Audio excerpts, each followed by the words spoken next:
کچھ لوگوں کی زندگی میں خوشیوں کا حصہ بہت کم ہوتا ہے، اور میزاب کو بھی یہی لگتا تھا کہ زندگی میں اس کی خوشیوں کا حصہ ختم ہو چکا ہے، اور اب باقی کی بچی زندگی میں نہ کبھی وہ خوش رہ سکے گی اور نہ کبھی مسکرا سکے گی۔ مگر یہ سب تو اس نے آج سوچا تھا، بیتے ہوئے کل میں اس کی رائے کچھ اور تھی۔ تب تو وہ صاف صاف کہا کرتی تھی کہ دنیا میں شاید ہی کوئی شخص اتنا خوش قسمت ہو جتنی کہ میزاب سکندر ہے۔ اسے یاد آیا کہ وہ ان دنوں بات بے بات ہنسا کرتی تھی، ایک شوخ اور چنچل مسکراہٹ ہر وقت اس کے چہرے پر رہتی تھی، اور اس کے پاپا کہا کرتے، مسکراہٹ تو ہے ہی ہماری بیٹی کے لبوں پر سجنے کے لیے۔ اور ماما جب کبھی اسے کسی بات پر بے تحاشا ہنستے ہنستے بے حال ہوتے دیکھتی تو فوراً کہہ بیٹھتی، میزا آپ اتنا مت ہنسا کرو بیٹا، مجھے ڈر لگنے لگتا ہے۔ ارے کیوں ماما، ہنستے ہوئے میری شکل کیا بہت ڈراؤنی ہو جاتی ہے؟ وہ بڑی مشکل سے اپنی ہنسی کنٹرول کر کے پوچھتی تو ماما اس کی سیاہ آنکھوں کی چمک دیکھ کر دل ہی دل میں اس کی نظر اتارنے لگتی کہ ان کے آنگن میں اسی ایک پھول کی وجہ سے بہار قائم تھی۔ ان کی زندگی اسی تسلسل سے جاری و ساری تھی جب پاپا کے بڑے بھائی ایاز ہارٹ فیل ہو جانے سے اس دنیا سے رخصت ہو گئے۔ تائی امی تو کئی سال پہلے ہی انہیں چھوڑ کر جا چکی تھی۔ پاپا تایا ابو کی رسومات میں شرکت کے بعد واپس آئے تو تایا ابا کا اکلوتا بیٹا ان کے ساتھ تھا۔ احمر ایاز کی بڑی بڑی آنکھوں میں ٹھہری خاموشی، اداسی اور حساس ہونے کی گواہ تھی۔ وہ اپنے آپ میں گم رہنے والا خاموش سا لڑکا تھا، تبھی میزاب بھی اپنی عادت کے برعکس اس سے بے تکلف نہیں ہو سکی تھی۔ ایک جھجک، ایک تکلف شروع دن سے ہی ان دونوں کے درمیان آ چکا تھا۔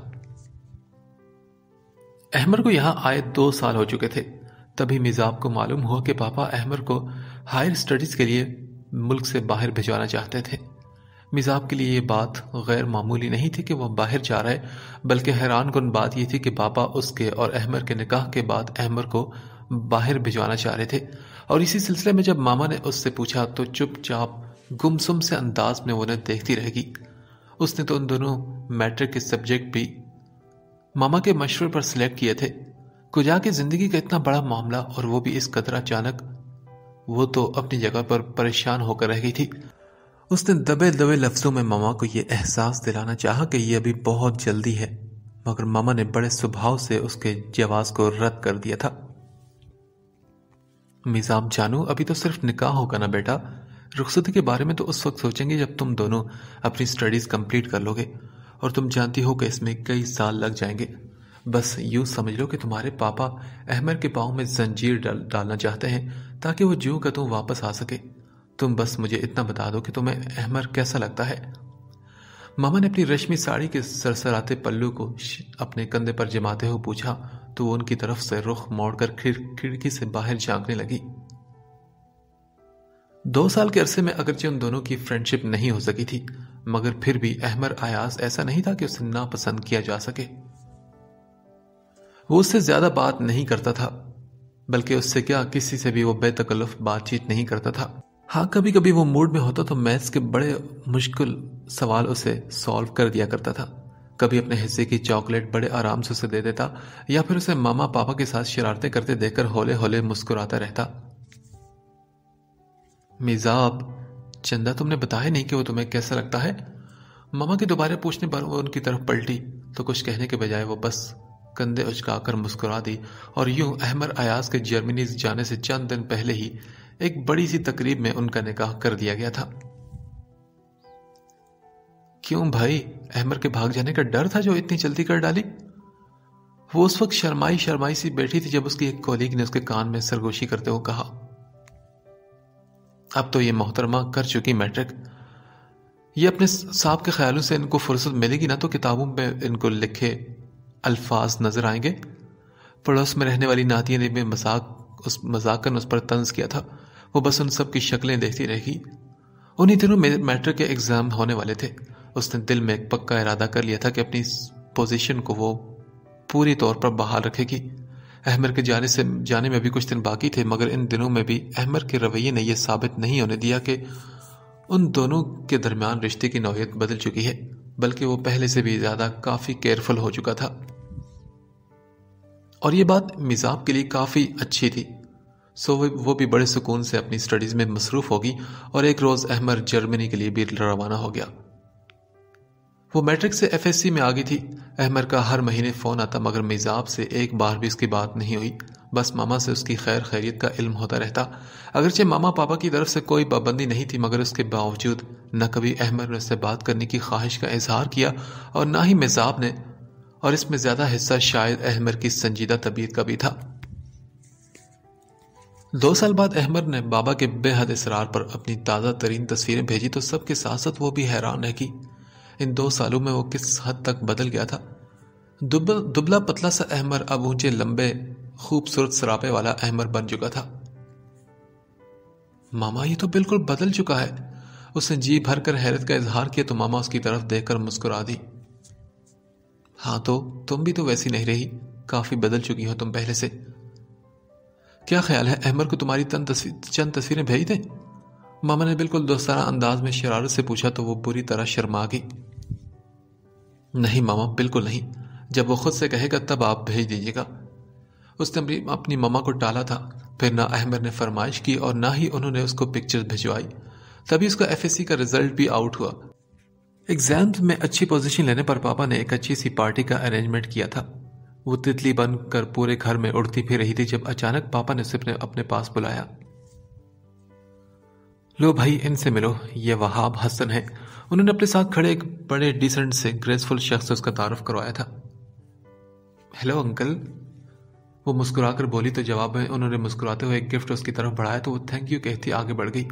مزاب نے وہاب حسن کو پاپا کے ایک عام دوست کی نظر سے دیکھا تھا مگر آنے والے دنوں میں اسے یہ احساس ہوا کہ وہ شخص پاپا کے لیے بہت ہی امپورٹنٹ ہوتا جا رہا ہے، حتیٰ کہ پاپا جو ہمیشہ سے اکیلے اپنا بزنس چلاتے آ رہے تھے، اپنے زور بازو پر آگے بڑھ رہے تھے، وہ وہاب حسن کو اپنا بزنس پارٹنر بنانے پر راضی ہو چکے تھے۔ لیکن اب اسے خیال آ رہا تھا کہ وہاب حسن نے پاپا کے بزنس میں صرف پارٹنرشپ نہیں کی تھی بلکہ بد نصیبی در بدری اس کی زندگی کے حصے دار بن گئی تھی۔ ان دنوں وہ موسم بہار کی ایک حسین صبح تھی۔ آسمان کی فیروزے جیسی چمک دیکھنے والی آنکھ میں بھی نیلاہٹے سے بھر دیتی تھی۔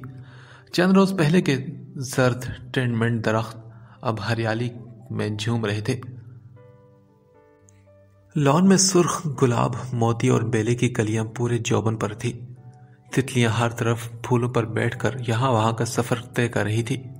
ایسے میں وہ بھی کمرے سے باہر آئی تو پتوں کی تال پر گنگناتے پرندوں اور سرخ سبز پیلے رنگوں کا طلسم لمحہ بھر میں اس پر چھاتا چلا گیا۔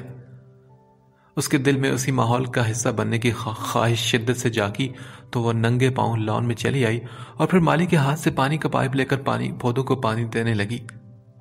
وہ اس کام میں اس قدر گم ہوئی کہ جب اچانک کسی نے اسے پیچھے سے آواز دی تو وہ بری طرح ڈر کر اچھلی اور اسی بوکھلاہٹ میں جب وہ سیدھی ہوئی تو پانی کی موٹی سی دھار سامنے کھڑے وہاب حسن کو سر سے پاؤں تک بھگو گئی تھی۔ مزاب نے پہلے گھبرا کر پائپ نیچے کیا اور پھر آنکھیں جھپک جھپک کر انہیں دیکھی گئی۔ ان کا خیال تھا کہ وہ شرمندگی کا اظہار کرتے ہوئے فوراً ان سے سوری کرے گی، لیکن اسے نہ جانے کیا ہوا کہ وہ نک سک سے تیار وہاب حسن کی یہ درگت دیکھ کر اپنی ہنسی کنٹرول نہ کر سکی اور کھلکھلا کر ہنستی چلے گی۔ وہاب حسن نے بالوں سے پانی چھڑکتے ہوئے اس کی طرف دیکھا تو پھر دیکھتے ہی چلے گئے۔ ڈارک گرین سوٹ پر سرخ اور سبز چنری کا دوپٹہ اوڑے وہ نوخیز بہار میں اضافے کا سبب لگ رہی تھی۔ وہاب حسن کو لگا کہ وہ آج پہلی مرتبہ مزاب سکندر کو دیکھ رہے ہیں، وہ پہلے تو کبھی انہیں ایسی دکھائی نہیں دی تھی۔ سنہری دھوپ کی طرح دھمکتی رنگت، بہار کے سبھی رنگوں سے آراستہ اس کا وجود، موج صبا کی طرح کلیوں کی سی نزاکت۔ وہاب حسن تو حیرت زدہ ہو کر اس کا حسن دیکھنے لگے، گویا وہ خود کو بھی جیسے بھول گئے تھے۔ تبھی مزاب بولی، انکل آئیے نا، میں آپ کو پاپا کا کوئی سوٹ دے دیتی ہوں۔ یہ کہتے وہ کمرے کی طرف بھاگ گئی تھی۔ وہاب حسن کی نظروں نے اس کا بہت دیر تک پیچھا کیا اور یہی وہ لمحہ تھا جب وہ آخری بار مسکرائی تھی۔ اس کے بعد زندگی اپنے چہرے سے نقاب ہٹاتی چلی گئی۔ اس کے بعد مزاب سکندر کی زندگی بدل گئی تھی۔ اس واقعے کے چند دن بعد ہی اس نے دیکھا کہ پاپا بے حد پریشان رہنے لگے تھے۔ اس نے ماما سے پوچھا تو وہ بھی لا علمی کا اظہار کر کے رہ گئی۔ تبھی ایک شام اس نے سوچا کہ آج وہ پاپا سے ان کی پریشانی کی وجہ اگلوا کر ہی دم لے گی، مگر اتفاقاً ہی اسے ماما کے ساتھ ان کے کسی دوست کی طرف جانا پڑ گیا۔ شام ڈھلے جب وہ واپس آئی تو گیٹ کھلا تھا اور چوکیدار غائب تھا۔ گھر پر چھائی غیر معمولی خاموشی نے ان دونوں کو چونکا کر رکھ دیا تھا۔ ماما اس سے پہلے بیڈ روم تک پہنچی تھی۔ وہ ملازمہ کی تلاش میں کچن کی طرف بڑھ رہی تھی جب ماما کی تیز چیخ پورے گھر میں گونج کر رہ گئی۔ ماما کی آواز سن کر وہ بجلی کی سی تیزی سے سیڑھیاں چڑھتی اوپر پہنچی، جہاں بیڈ روم کے کھلے دروازے میں ماما خطرناک حد تک سفید ہوتے چہرے کے ساتھ کھڑی کانپ رہی تھی۔ اس سے پہلے کہ ان سے کچھ پوچھتی، ماما پلٹ کر چیختی چلاتی باہر کی طرف بھاگی تھی۔ میزاب نے نہ سمجھی کے عالم میں بیڈ روم کے اندر جھانکا تو اسے لگا کہ ساتوں آسمان اس کی نگاہوں میں جیسے گھوم گئے ہوں۔ کمرے کے بالکل بیچوں بیچ پاپا گرے ہوئے تھے۔ ان کی شہرہ کٹی ہوئی تھی اور خون ابل ابل کر قالین میں جذب ہو رہا تھا۔ یہ منظر دیکھ کر تو میزاب کی سانس کہیں سینے میں ہی اٹک کر رہ گئی۔ وہ برف کے مجسمے کی طرح اپنی جگہ ساکت ہوگی۔ پاپا کی آدھ کھلی آنکھیں اس کے قدموں پر جمی تھی اور وہ جو بھاگ جانا چاہتی تھی اپنی جگہ سے 1 انچ بھی نہ ہل سکی۔ تبھی بھاگتے دوڑتے قدموں کی آوازیں اس کے قریب آئی۔ کسی نے اسے دونوں بازو سے پکڑ کر اپنی طرف گھسیٹ لیا تھا۔ بیڈ روم کا دروازہ بند کر دیا گیا۔ وہ نہ جانے کب تک کھلی ساکت آنکھوں میں روکتے پیٹتے لوگوں کو دیکھتی رہی اور پھر دنیا سے بے ہوش ہو گئی۔ جب اسے ہوش آئے تو تب معلوم ہوا کہ قیامت تو آ کر گزر چکی ہے۔ ایسے کڑے وقت میں اسے سب سے پہلا خیال احمر کا آیا تھا۔ ماما تو ان دنوں عدت میں تھی، سو اس نے وہاب انکل سے احمر کے متعلق پوچھا جو ان دونوں پاپا کے ایک سچے اور کھرے دوست کی حیثیت سے اس کی امید بندھا رہے تھے۔ بیٹا بہت دفعہ فون کیا میں نے اسے، ای میل بھی کی ہے اسے، مگر کوئی رابطہ نہیں ہو رہا اس سے۔ وہاب خود بھی پریشان ہو رہے تھے، لیکن اسی شام جب ماما نے فون کیا تو دوسری بیل پر ہی فون اٹھا لیا گیا۔ یہ احمر ہی تھا۔ پاپا کے قتل کی خبر سن کر وہ بھی شاک رہ گیا اور جب اس نے آنے کے بارے میں کہا تو ماما نے اسے روک دیا۔ نہیں احمر بیٹا، جو ہونا تھا وہ تو ہو چکا، پولیس انویسٹیگیٹ کر رہی ہے، تمہارے تو ایگزامز قریب ہے نا، اس کے بعد تم چلے آنا۔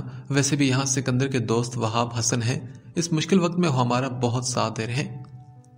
ماما کے کہنے پر احمر بس خاموش ہو گیا تھا، لیکن یہ تو بعد میں پتہ چلا کہ بظاہر اس قدر ہمدرد نظر آنے والا اندر سے کس قدر خبیث اور شاطر انسان نکلے گا۔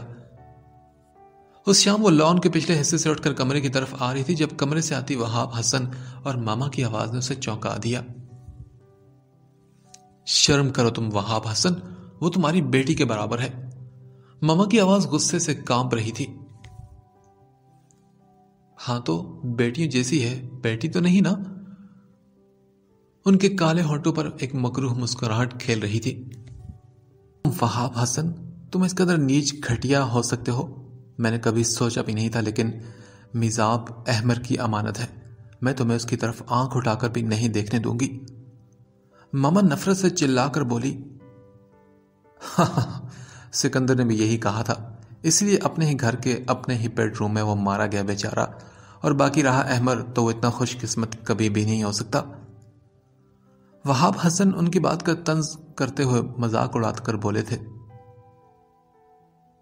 اور ایک اور بات میں تمہیں بتا دوں کہ کوئی چلاکی دکھانے کی کوشش مت کرنا، آج رات میرے آدمی اس گھر کے باہر پہرا دیں گے، کسی سے مدد لینے یا پناہ لینے کی کوشش کی تو تمہارا بھی وہی حشر ہوگا جو تمہارے شوہر کا ہوا، اور تو اور ان لوگوں کے بھی ٹکڑے کر دوں گا جنہوں نے تم لوگوں کو سہارا دینے کی غلطی بھی کی۔ وہاب حسن کا سرد و سپاٹ لہجہ اس کی ریڑھ کی ہڈی میں سنسناہٹ سے دوڑا گیا تھا۔ وہ سائیں سائیں کرتے دماغ کے ساتھ دیوار کا سہارا لینے پر مجبور ہو گئی تھی۔ وہاب حسن کمرے سے باہر نکلے تو اسے دیکھ کر ایک لمحے کے لیے رک گئے۔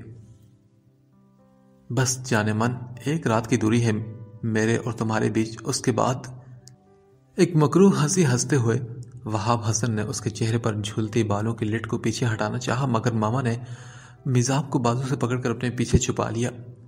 وہاب تو جیسے ان دونوں کی بے بسی اور بے چارگی سے لطف اٹھاتے چلے گئے تھے، اور وہ اتنی ڈر گئی تھی کہ اس کے بعد جو کچھ ماما نے کیا وہ اس پر کوئی سوال بھی نہ کر سکی۔ اسی رات ماما نے اپنے تمام زیورات، نقدی اور کچھ پرائز بانڈز ایک چھوٹے سے بیگ میں ڈالے اور پھر ساتھ والی کوٹھی کی چھت کے ذریعے وہ دونوں وہاں سے بھاگ نکلنے میں کامیاب ہو گئی۔ وہاب حسن کی نظر سے گم رہنے کے لیے ماما نے ٹرین کا سفر مناسب سمجھا۔ وہ جلد سے جلد اس جگہ سے دور پہنچ جانا چاہتی تھی جہاں ایک درندہ ان کی معصوم بیٹی کو نگلنے کے لیے بے تاب ہو رہا تھا۔ وہ ساری رات ان کی سفر میں گزری تھی۔ صبح ہونے پر گاڑی کسی اسٹیشن پر رکی تو ماما اسے ساتھ لے کر نیچے اتری۔ اسے ایک بینچ پر بٹھا کر ماما نے اسے وہاں سے نہ ہلنے کا کہا اور پھر وہ ناشتے کا انتظام کرنے چل پڑی۔ میزاب تو گھبرائی سی ادھر ادھر دیکھنے لگی کہ تبھی اس کی نظر سامنے کھڑے ایک شخص پر جا پڑی۔ وہ اسے بری طرح گھور رہا تھا۔ میزاب اس سے ڈر کر خوف زدہ ہو کر ماما کی طرف بھاگی اور وہ زیورات والا بیگ وہیں چھوڑ آئی تھی۔ اس آدمی کا سن کر ماما بھی ڈر گئی تھی۔ انہیں لگا کہ کہیں وہاب حسن ایوان پہنچ نہ گیا ہو۔ تبھی وہ میزاب کا ہاتھ پکڑ کر اس جگہ سے کافی دور چلے گی اور تھوڑا آگے جا کر انہیں احساس ہوا کہ میزاب خالی ہاتھ ہے۔ ماما کا دل تو دھک سے رہ گیا تھا۔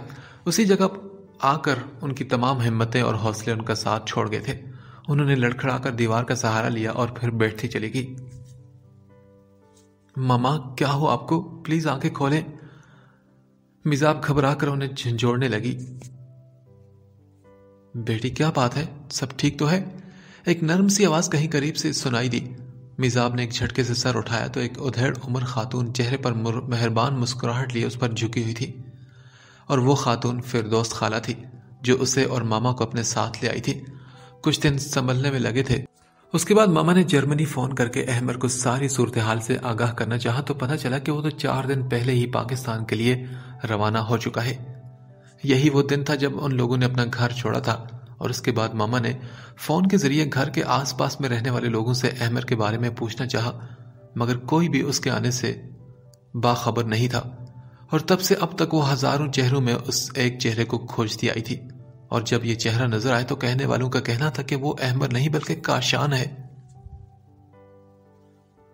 وہ دن اپنی تمام تر تھکی ماندی مسافت کو سمیٹے رات کی آغوش میں جا چھپا تھا۔ ابھی کچھ دیر پہلے ہی ماما اس کے پاس سے اٹھ کر گئی تھی۔ کتنے اصرار سے انہوں نے پوچھا تھا کہ میزاب تمہیں کیا ہوا ہے، اور جواب میں اس نے بڑی مشکل سے مسکراتے انہیں ٹالنا چاہا تو وہ بس سر ہلا کر رہ گئی تھی۔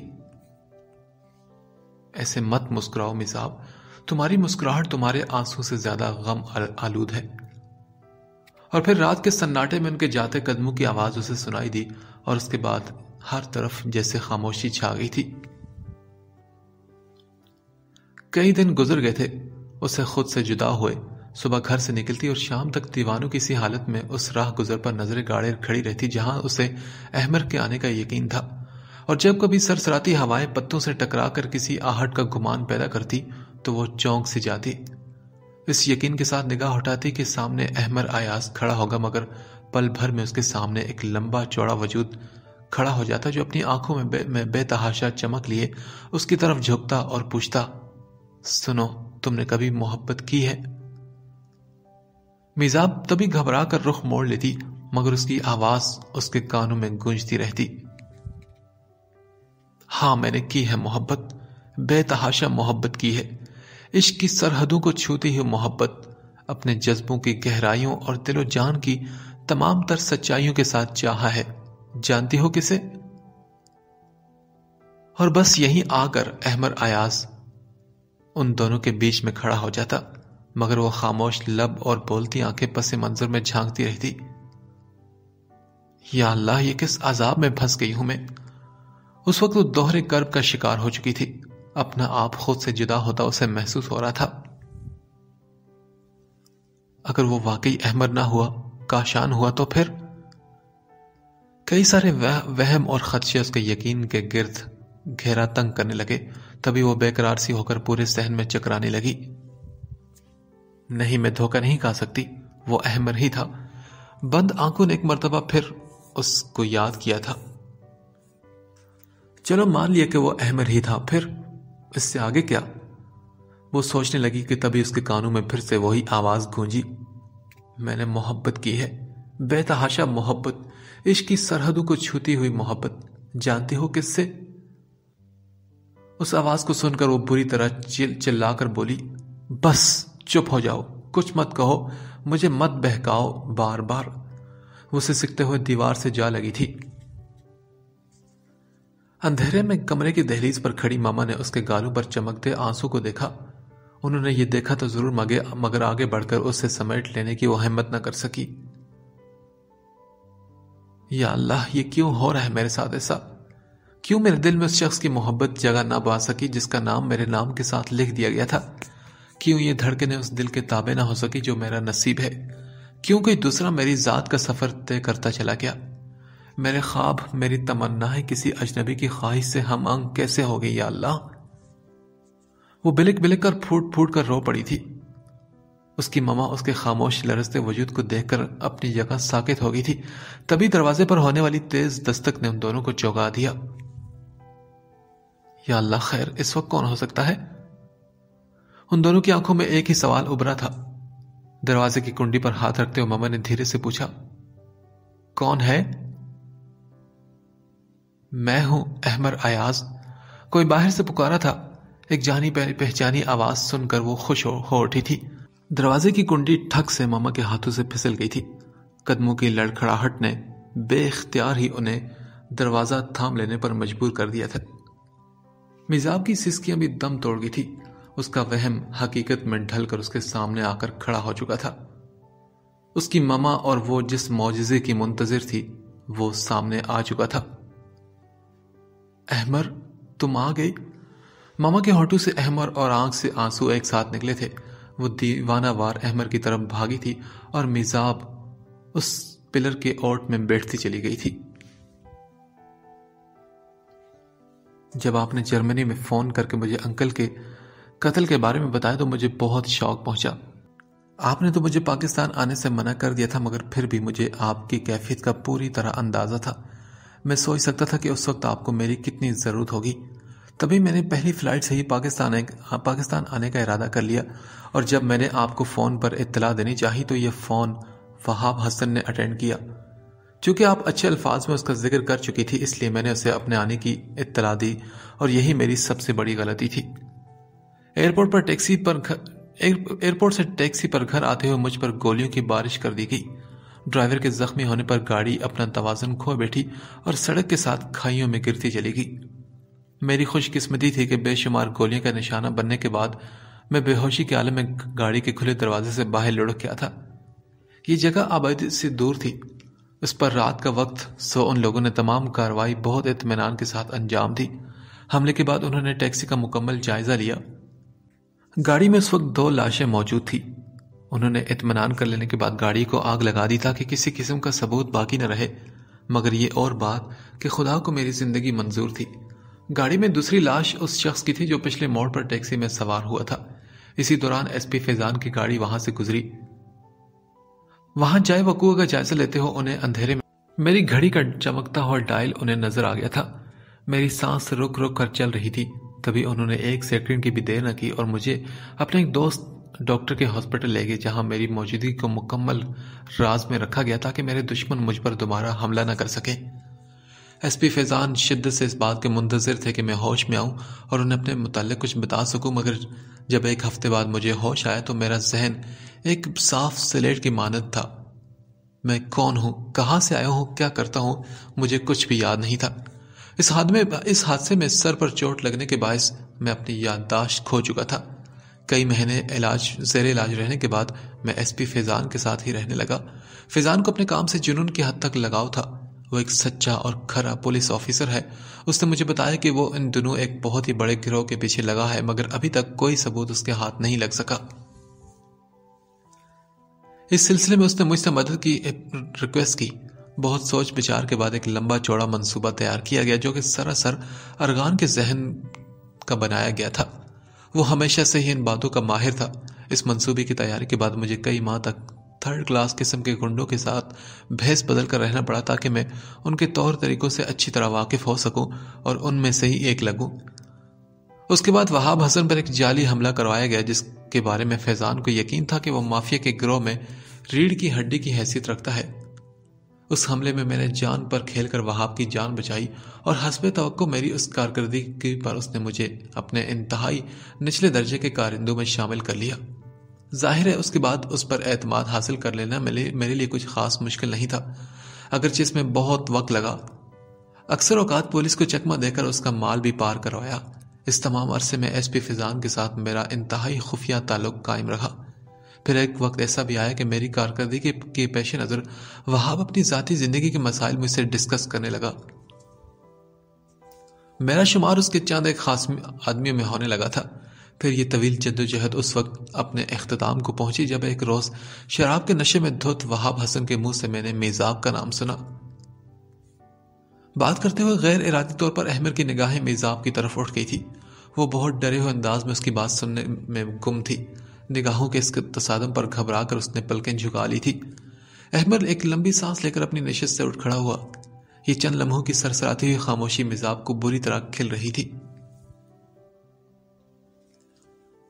میزاب کا نام کسی چابک کی طرح میرے ذہن کے پردے پر لگا تھا۔ یہ نام سن کر میں بری طرح چونک گیا تھا، مگر سمجھ نہیں پایا کہ اس نام میں ایسی کون سی خاص بات ہے جو مجھے بے چین کر گئی ہے۔ میں ایک بار پھر پورے دھیان کے ساتھ وہاب کی طرف مڑ گیا تھا، مگر وہ ایک بار پھر شراب چڑھانے میں مصروف ہو چکا تھا۔ میں اس نام میں دلچسپی نہیں لینا چاہتا تھا، مگر یہ نام ایک کیڑے کی صورت میں میرے دماغ میں کلبلانے لگا تھا۔ تبھی میں وہاب سے پوچھے بنا رہ نہ سکا، سر یہ میزاب کون ہے؟ اگر وہ ہوش میں ہوتا تو شاید میرا یہ پوچھنا اسے گستاخی لگتا، مگر اس وقت وہ نشے میں گم تھا۔ وہ مجھے میزاب کے بارے میں بتانے لگا۔ میزاب، سکندر، فسیحہ، یہ تینوں نام ایک تکون بن کر میرے سامنے آئے تھے، جس کے ایک سرے سے دوسرے سرے تک دوڑتے دوڑتے میں کانپنے لگا تھا۔ یہ کون لوگ ہیں اور میرا ان سے کیا تعلق ہے؟ میں سب میں بری طرح الجھ کر رہ گیا تھا، مگر یہ بھی جان گیا تھا کہ میرا ماضی کسی نہ کسی طرح ان ناموں سے جڑا ہے۔ میں انہی سوچوں میں گم تھا جب وہاب حسن نے اپنا گلاس دیوار پر دے مارا۔ ایک چھناکے کے ساتھ اس کے ٹکڑے زمین پر بکھر گئے، اور ایسا ہی ایک چھناکا میرے دماغ میں بھی ہوا تھا۔ میرے ذہن پر جمی برف ایک دم ہی ختم ہو گئی تھی۔ اس وقت نشے میں وہ احمر نامی شخص کو جی بھر کر گالیاں دے رہا تھا۔ وہ کہہ رہا تھا کہ میزاب کہتی تھی کہ وہ احمر کی امانت ہے۔ میں نے بھی جہنم میں رسید کر دیا اس کمینے کو، لاش تک سڑ گئی ہے اس نامراد کی۔ اور بس چند لمحے لگے تھے مجھے کاشان سے احمر کے واپسی کے سفر میں، اور اس وقت مجھے لگا کہ میری رگوں میں خون کے بجائے آگ دوڑ رہی ہے۔ کوئی گرم سیال مادہ میرے پورے وجود کو بھسم کرتے ہوئے مجھے اس بات پر مجبور کر رہا تھا میں اس شخص کا گلا اپنے ہاتھوں سے دبا دوں، مگر خدا کا شکر ہے کہ میری عقل میرے جذباتوں پر حاوی ہوگی، ورنہ شاید لمحوں میں بنا بنایا کھیل بگڑ جاتا۔ میرے لیے مزید اس کھیل کو جاری رکھنا اب ممکن نہیں تھا، سو میں ایس پی صاحب کی تمام شرائط سے ہٹ کر وہاب حسن کو اپنے ساتھ لے کر اس کے گھر پہنچ گیا۔ یہ پہلی مرتبہ نہ ہوا تھا، اس سے پہلے بھی میں اکثر اسے نشے کی حالت میں اس کے بیڈ روم تک چھوڑنے جاتا تھا، مگر اس روز میں فوری طور پر اس کے بیڈ روم سے واپس نہیں آیا تھا۔ پورے کمرے کی تلاشی کے بعد میں اس کے انتہائی خفیہ سیف کو تلاش کرنے میں کامیاب ہو گیا، اور پھر وہ تمام ثبوت، وہ تمام کاغذات اس سیف سے نکال کر میں اپنے پاس رکھ چکا تھا۔ اگرچہ میری اس فوری ری ایکشن پر مجھے ایس پی فیضان کی زبردست ڈانٹ اور ارغان کی خفگی کا بھی سامنا کرنا پڑا تھا، کیونکہ وہ کاغذات یا ثبوت وہاب حسن کی گرفتاری کے لیے ناکافی بھی ہو سکتے تھے، مگر وہاب حسن کی بدقسمتی اور میری خوش قسمتی کہ ایسا نہیں ہوا، اور جب ایس پی فیضان گرفتاری کے وارنٹ لیے وہاب حسن کے سر پر پہنچا تو اس وقت وہ نشے میں دھت تھا۔ یوں وہ اس بری طرح پھنسا کہ کم از کم اس زمین پر اس کے لیے کوئی جائے پناہ نہ بچی۔ اپنی یادداشت کے بحال ہوتے ہی میں نے جب آپ کی تلاش میں نکلنا چاہا تو تب مجھے یہ خبر ملی کہ نہ صرف آپ لوگوں کا موجودہ ٹھکانہ علم میں آ چکا ہے، بلکہ میزاب بھی مجھے دیکھ کر پہچان کے مرحلے طے کر چکی ہے۔ اس کی بات مکمل ہونے پر میزاب نے سر اٹھا کر اسے دیکھا، دیوار سے ٹیک لگائے دونوں ہاتھ سینے پر باندھے وہ نہ جانے کیا سوچ رہا تھا۔ اور دیکھو ذرا، میزاب نے مجھ سے ذکر تک نہیں کیا۔ ماما کے ساکت وجود میں حرکت ہوئی تو ان کے لہجے میں حیرت تھی، جیسے انہیں یقین نہ ہو کہ میزاب اتنی بڑی بات ان سے چھپا بھی سکتی ہے۔ جواب میں وہ کچھ بھی نہ بولی، چپ چاپ دونوں گھٹنوں کے گرد بازو لپیٹے بیٹھی رہی۔ تبھی ماما ایک گہری سانس لے کر چارپائی پر لیٹ گئی۔ کیا کچھ ہو جاتا ہے اس چھوٹی سی زندگی میں؟ یہ جو کچھ ہم سب کے ساتھ ہوا ہے، کیا ہم نے کبھی سوچا تھا کہ ایسا ہو سکتا ہے؟ مگر یہ سب ہوا کیونکہ یہ ہونا ہی تھا۔ یہ مصیبت ہم سب کو جھیلنی ہی تھی کیونکہ یہ ہمارے نصیب میں لکھی جا چکی تھی۔ ماما نے وہی بات کی جو اس وقت وہ دونوں سوچ رہے تھے۔ چلیے آنٹی، بہت رات ہو چکی ہے، اب آپ آرام کریں۔ احمد نے آگے بڑھ کر جھکتے ہوئے ان پر چادر درست کی تھی۔ ہاں، راتیں تو بہت جا کر گزاری ہیں، آج میں سکون کی نیند سوؤں گی، بہت اچھی اور میٹھی نیند، ورنہ یہ خیال تو دل میں کانٹا بن کر گڑا رہتا تھا کہ اگر تمہیں ہمیں مل نہ پائے تو میزاب کی کشتی یوں ہی بھور میں ڈولتی رہے گی، یہ کبھی اپنے ساحل پر پہنچ نہیں پائے گی۔ ان کی ممتا بھری نظروں نے احمد کے ایک ایک نقش کو بہت محبت سے چھوا تھا۔ یہ کشتی تو شاید ساری عمر بھور میں ڈولتی رہے گی ماما، یہ کشتی تو ہمیشہ ساحل کو ترستی رہے گی۔ میزاب نے خاموش نظروں سے احمد کا جائزہ لیا، جس کے چہرے پر ایک لمحے کے لیے کوئی سایہ سا آ کر گزرا تھا۔ پنکھے کی رفتار تیز کر کے وہ باہر جاتے ہوئے احمد نے اشارتاً اسے اپنے ساتھ آنے کو کہا۔ وہ چند لمحے سوچنے کے بعد انگلی چٹکھاتے ہوئے باہر نکلی تو احمد صحن میں چارپائی کے پاس سر جھکائے بیٹھا تھا۔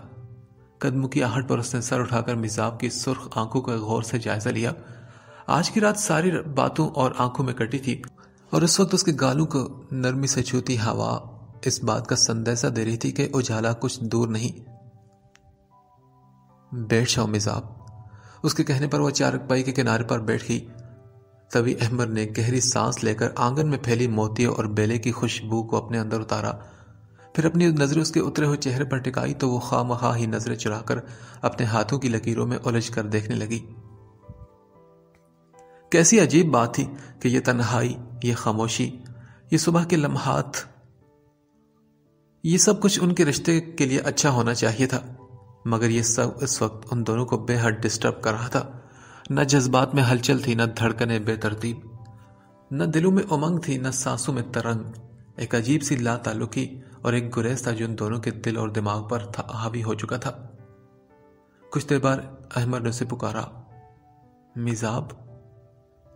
ساری بات بتانے کے باوجود ایک حقیقت ایسی ہے جو میں چاہنے کے باوجود آنٹی کو نہیں بتا سکا، لیکن جس طرح تم نے ان حالات کا ڈٹ کر مقابلہ کیا ہے، میں امید کرتا ہوں کہ تم میری بات کو بہتر انداز میں سمجھ سکتی ہو۔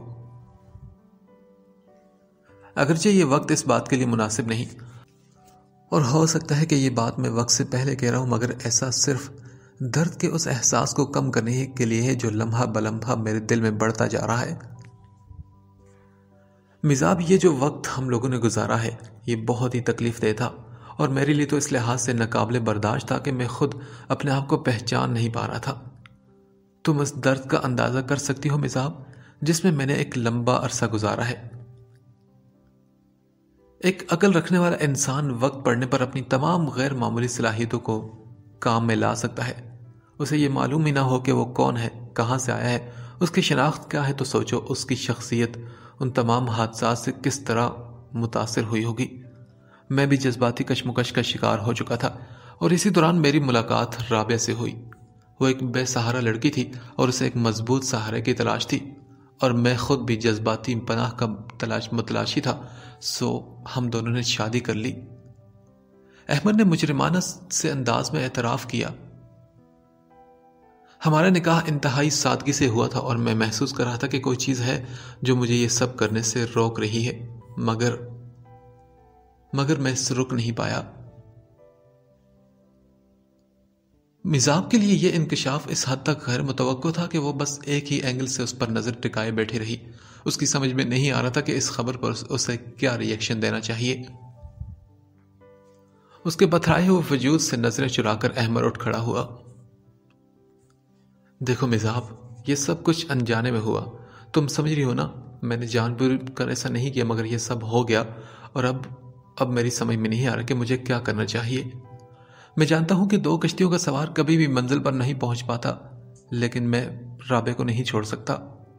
وہ مجھ پر جان چھڑکتی ہے میزاب، اور میں بھی اسے خود سے جدا نہیں کر سکتا۔ ہم سب لوگ ایک نئی زندگی شروع کرنے جا رہے ہیں۔ بات کرتے ہوئے ایک دم وہ اس کے سامنے زمین پر پنجوں کے بل بیٹھ گیا، اور بے اختیار اور بلا ارادہ ہی اس کے سرد ہاتھوں کو اپنے ہاتھوں میں جکڑ لیا۔ ہمارے نکاح کا علم بہت کم لوگوں کو تھا۔ اگر میں کوئی خود غرضانہ فیصلہ کر بھی لوں تو وہ تمہاری آئندہ زندگی پر اثر انداز نہیں ہو سکے گا، لیکن اس کے باوجود میں فیصلے کا حق تمہیں دیتا ہوں۔ وہ بھیگی آنکھوں کے ساتھ اس سے گویا التجا کر رہا تھا کہ وہ اس پر اور رابعہ پر رحم کرے، اور پھر نہ جانے کتنے لمحے بیت گئے۔ احمر ایاز کی دھندلائی آنکھیں اس مجسمے کا طواف کرتی رہی اور تبھی شاید کسی فیصلے پر پہنچ کر اس کے خاموش وجود نے ایک جھرجھری لی تھی اور اس کے ساتھ ہی اس نے دھیرے سے اپنے ہاتھ واپس کھینچ لیے۔ تم نے بالکل ٹھیک کہا احمر ایاز، 2 کشتیوں کو مسافر کبھی بھی اپنی منزل تک نہیں پہنچ سکتا۔ اس کے ہونٹوں میں حرکت ہوئی اور احمر کا دل سماعت بن کر دھڑکنے لگا تھا۔ یوں لگتا ہے احمر کہ میرے اور تمہارے سنجوگ کا فیصلہ انسانوں کا فیصلہ تھا۔ کاتب تقدیر نے ہمارے لیے جو لکھا تھا وہ کچھ اور تھا، اور تقدیر سے ہم ہٹ نہیں سکتے، نہ میں اور نہ تم۔ سو احمر ایاز، میں خود تم سے اپنی آزادی طلب کرتی ہوں، وہ بہت ٹھہرے ہوئے لہجے میں کہہ رہی تھی، اور احمر حیرت اور بے یقینی کے سمندر میں غرق ہوا جا رہا تھا۔ حیران مت ہو احمر، فیصلے میں اتنی جلدی اس لیے کی ہے کہ ابھی وقت میری مٹھی میں ہے اور میں دیر نہیں کرنا چاہتی۔ اس کے ہونٹوں پر ایک مسکراہٹ تھی۔ احمر نے تشکرانہ لیکن خاموش نگاہ اس کے چہرے پر ڈالی اور اٹھ کھڑا ہوا۔ سنو احمر، روشنی پھیل رہی ہے، تم جا کر رابعہ کے ساتھ تیاری کرو، ہم سب اکٹھے گھر جائیں گے۔ اس کے کہنے پر احمر کے ہونٹوں پر بے اختیار ہی ایک جاندار سی مسکراہٹ آئی اور وہ سر ہلا کر دروازے کی طرف چل پڑا۔ میں نے تم سے محبت نہیں کی تھی احمر، نہ تمہیں چاہا، ہاں مگر تمہیں سوچا بہت ہے۔ اس نے احمر کی چوڑی پشت پر نظر چما کر ایک لمحے کے لیے سوچا اور پھر جیسے تھک کر بستر پر سیدھی لیٹ کر اس نے اپنی نظریں آسمان پر جما دی، جہاں رات کی سیاہی تیزی سے دن کے اجالے میں بدل رہی تھی۔ اس نے کہیں پڑھا تھا کہ کچھ لمحے بڑے فیصلہ کن ہوتے ہیں، اس وقت یہ طے ہوتا ہے کہ کون شخص کس کا سہارا بنے گا۔ اس طرح کوئی خاص گھڑی بڑی نتیجہ خیز ہوتی ہے، اس وقت ایک قلب کی سوئیاں کسی دوسرے دل کے تابع کر دی جاتی ہیں، پھر جو وقت پہلے دل کا رہتا ہے وہی وقت دوسرے دل کی گھڑی بن جاتی ہے۔ جو موسم، جو رت، جو دن پہلے دل میں طلوع ہوتا ہے وہی دوسرے کے شیشے میں، وہی دوسرے کے آئینے میں بھی ہوتا ہے۔ اور مجھے لگتا ہے کہ بہت اوپر آسمانوں میں جب میری حیات کا فیصلہ کیا گیا تو میرے دل کو ارغان حسن بختیار کے دل کے تابع کر دیا گیا تھا، اور جب اس کے دل میں میری محبت کا موسم آ گیا تو میرا دل خود بخود اس کی طرف جھک گیا تھا۔ ابھی اس کے بارے میں سوچ رہی تھی کہ ایک خوبصورت سی آواز اس کے کانوں سے ٹکرائی۔ میں نے محبت کی ہے، بے تحاشا محبت، جانتی ہو کس سے؟ اور اس کی پلکیں پل بھر کے لیے ایک دوسرے سے جدا ہو گئی تھی۔ چمکتی مسکراہٹ سورج کی پہلی کرنوں کی طرح اس کے چہرے پر آ چکی تھی اور اسے اس سوال کا جواب دینے میں اب کوئی مشکل نہیں پیش آ رہی تھی۔ وہ دھیرے دھیرے قدم اٹھاتی فٹ پاتھ پر چلی جا رہی تھی۔ آج اسکول میں اس کا آخری دن تھا۔ آتے اس نے اپنی آخری سیلری پیپلے والی سائیں کے کشکول میں ڈال دی تھی۔ میں اس شہر سے جا رہی ہوں سائیں، اس نے اس سائیں کو دیکھتے ہوئے کہا تو وہ بول پڑا، لوٹ کر یہی آنا ہے تمہیں؟ سائیں کا پر یقین لہجہ اسے حیران کر گیا۔ ہاں بیٹی، میں صحیح کہہ رہا ہوں۔ سائیں کو ہر بات کا اشارہ مل جاتا ہے۔ یقیناً تمہارا دانا پانی اس شہر سے ختم نہیں ہوا۔ پاس کھڑے ایک شخص نے گویا سائیں کی بات کی وضاحت کی اور وہ دل ہی دل میں سائیں کی بات کا اعتراف کرتی آگے بڑھتی چلے گی۔ چند قدم آگے بڑھ کر اسے احساس ہوا کہ ایک سلور گرے کرولا کار انتہائی آہستہ سے اس کے برابر چلی آ رہی ہے۔ اس نے گردن موڑ کر ڈرائیونگ سیٹ پر بیٹھے شخص کو دیکھا جو اپنی نظریں اس پر گاڑے بیٹھا تھا۔ نہ جانے کیوں اس کا دل چاہا تھا اسے تنگ کرنے کو، تبھی اسے کوئی بھی رسپانس دیے بغیر وہ ناک کی سیدھے میں چلتی رہی۔ کچھ دور جانے کے بعد اسے احساس ہوا کہ گاڑی رک چکی ہے۔ چند لمحے بعد دروازہ کھلنے اور بند ہونے کی آواز سن کر اس کا دل پوری قوت سے دھڑکا تھا۔ بھاری قدموں کی آواز دور سے نزدیک اور نزدیک تر ہوتی چلی گئی، یہاں تک کہ بالکل اس کے پاس پہنچ گئی تھی۔ پریشانی کے انداز میں ہونٹ کاٹتے ہوئے وہ منتظر رہی کہ ابھی وہ کچھ کہے گا، مگر دوسری طرف مکمل خاموشی تھی۔ اس نے اپنے ہوا سے اڑتے اپنے بالوں کو سمیٹتے ہوئے دل میں سوچا کہ یہ کچھ کہتے کیوں نہیں؟ کیسے کہوں، ڈر لگتا ہے مجھے۔ ڈر؟ لیکن کیسا؟ اس نے حیرت سے اسے دیکھا جس کے چہرے پر مکمل سنجیدگی تھی اور اس کی براؤن آنکھوں میں چمکتے شہد کی سی روشنی تھی۔ آپ کے ناراض ہونے کا ڈر۔ ہر دفعہ ہر بات کے جواب میں آپ کی ڈانٹ ڈپٹ کے سوا کچھ ہاتھ نہیں آیا، اور یہ میرے سینے میں دھڑکتا بیچارہ معصوم سا دل آپ کی مزید ناراضگی کو برداشت نہیں کر سکتا۔ اس لیے تو آپ کو لفٹ کی آفر دینے کے بجائے خود فٹ پاتھ پر چلنے لگا۔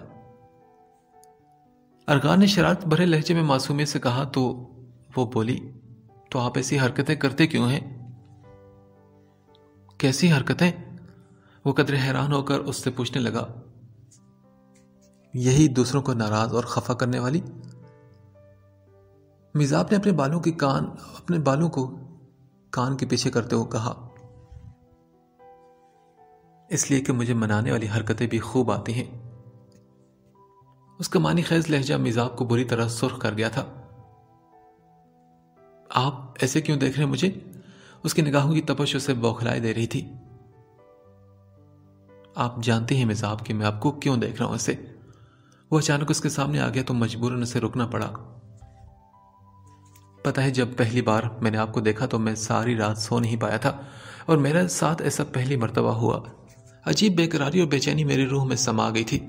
مجھے معلوم بھی نہیں ہو پاتا اور میں کئی گھنٹے آپ کے تصور میں گزار دیتا، اور کتنی عجیب بات ہے کہ اس تمام عرصے میں آپ سے دوری کا خیال ایک لمحے کے لیے بھی میرے دل میں نہیں آیا۔ میں نے کبھی سوچا بھی نہیں تھا کہ آپ کسی اور کا نصیب بھی ہو سکتی ہیں۔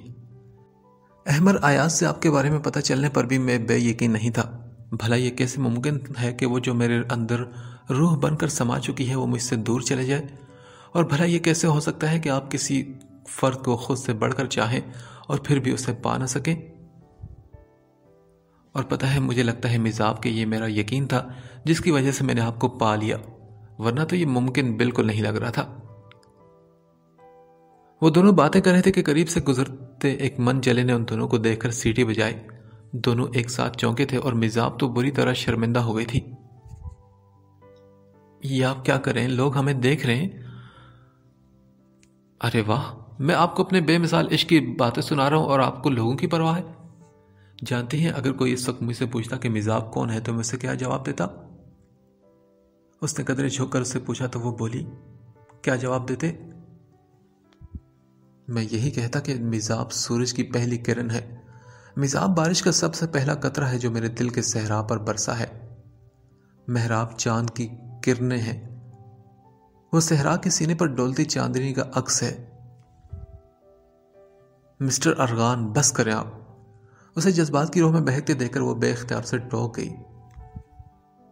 آخر کب آپ کو عقل آئے گی؟ کیوں، کیا ہوا؟ کیا میں نے کچھ غلط کہہ دیا؟ وہ پریشان ہو کر بولا۔ ہاں بالکل، آپ نے یہ نہیں سوچا کہ محبت کا ایسا خوبصورت اظہار اس چلچلاتی دھوپ میں کیسا لگے گا؟ میزاب کی بات پر وہ فوراً بولا، اوہ آئی ایم ریئلی سوری۔ اسے احساس ہو گیا تھا کہ دھوپ درختوں کے پتوں سے چھن چھن کر براہ راست ان دونوں پر پڑ رہی تھی۔ پتہ ہے میں ہوں ہی کم عقل، ہمیشہ درست بات غلط وقت پر کہہ دیتا ہوں۔ ارغان نے سر کھجاتے ہوئے بیچارگی سے کہا تو وہ بے اختیار ہنس پڑی۔ وہ چند لمحے اسے یوں ہی دیکھتا رہا اور پھر خود بھی اس کے ساتھ ہی مسکرا دیا۔ چلے میڈم، آئیے میرے ساتھ۔ چند قدم پیچھے پلٹ کر گاڑی کا دروازہ کھولتے اس نے قدرے جھک کر کہا تو وہ ہنستی ہوئی اس کے ساتھ گاڑی میں بیٹھ گئی، اور پھر چند لمحوں بعد ہی گاڑی وہاں سے روانہ ہو گئی تھی، لیکن وہاں رہ جانے والی فضا محبت کے بولوں سے ابھی تک مہک رہی تھی۔